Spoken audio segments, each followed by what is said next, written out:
Hey y'all, it's Flinny here, and I want to talk to you a little bit about climbing, life in a nutshell.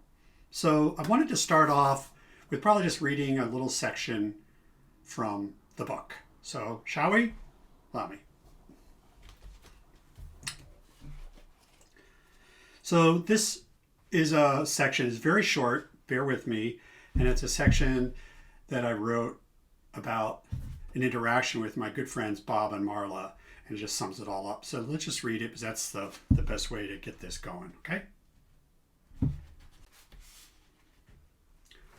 Okay, I'm reading from the current page 54, so let's get to it.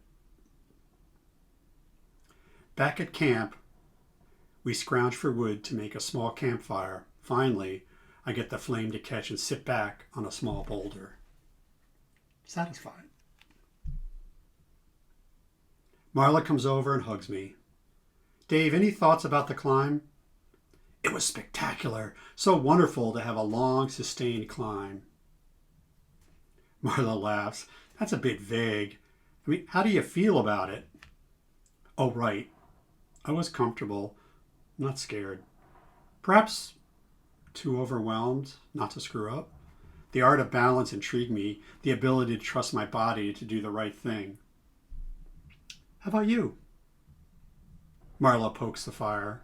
Exactly, just like gymnastics.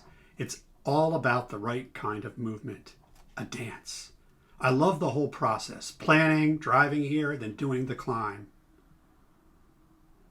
Bob jumps in. I love the doing part. All the gear and skill make me feel accomplished doing something nobody else can. Marla adds, climbing's a philosophy where I treat my life as one big climb. You know, climbing life. Life climbing. I like that, Bob says. Live to climb to live. Life in a nutshell. And I'm the squirrel, gnawing on the nut, trying to break in and reward myself with the riches. Shell. The book has 8 chapters in it, starting with Guidebook, Approach, Belay, Crux, Summit, Vista, Rappel, and Campfire. And as I've gone through this 10 years in the life in the book, each climb had these 8 components each time. And over the entire period, it's kind of like this, where you start out doing one climb to prepare you for the next and the next and the next. And not everything has to be a rock climb or an ice climb or climbing some mountain and skiing off. So first, let's chat about Guidebook. Here's a good one I used when I went to the Indian Himalaya and Nepal. So you look at the book, get some information.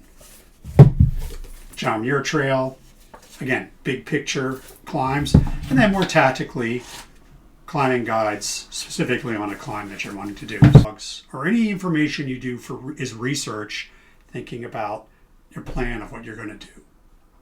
So that's kind of the starting point of where you start thinking. You're dreaming, right, of what is possible, the art of the possible, whether it's simple, big, or small. The story then kicks back into time to 1980, and I call it the approach of where I start out, where I'm starting to learn things. So you're hiking into a climb, you're approaching it, you know you're going there, and you have to travel and plan to get there, hence the approach. Usually you're carrying all your junk, it's usually a slog in there, but it's a key part of any climb. Sometimes though, the climb is really close, so you just jump out of the car, walk into the climbing gym, put on your ropes and go. Sometimes you're going into wall face, it's a little bit further. But that's the next part is belay. That's really you're active in that activity. For climbing, that's when you're putting on your harness, you're getting out all your climbing gear, getting it all ready, and you're actually physically climbing while somebody's belaying for you. Of course, as you're practicing, you get to the crux. That's the hard part. It's either here, it's either there. It's all these sequence of moves. It's the whole pitch. It's the whole climb. The crux is hard. It kind of is the challenge of pushing your limits. Sometimes you may decide it's too hard, it's time to back off.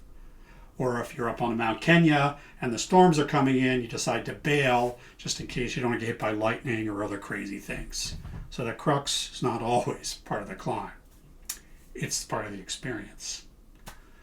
But let's say you get to the summit, or what you call the summit, the fall summit of that climb for the day. But that's where you get the goal of what you've reached for, why you've done all this, why you've gone traveling, you've done all this work. You've got to where you want to be when it's good enough, or it was totally what you dreamed of. Part of being on top is the vista, of the reward of being there. Sometimes just soaking in the sun, sometimes it's talking with the buddies you climb with, sometimes it's reading a book or whatever. But the point is you're enjoying that experience. It's kind of why you went through all that. You're just relaxing and enjoying what's there. It's kind of takes a little bit of the edge off the crux and all the drama of the approach. But then you have to get down, and that's the rappel. Ugh, rope work, craziness. A lot of the stories in the book talk about some of the heinous rappels we had. You know, the best one near the end is we ends of rappelling off this little tiny Christmas tree. You know, it was terrifying.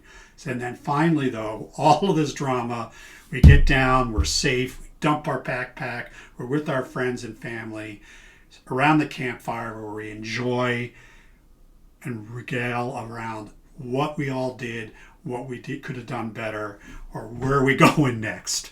So it's the end of the day, the end of the climb, but it usually just means we cycle back to the guidebook and go on to the next one, and the next one, and the next one. And this cycle of life goes on, again, daily, but also it spins around as you live every year as you go through your life.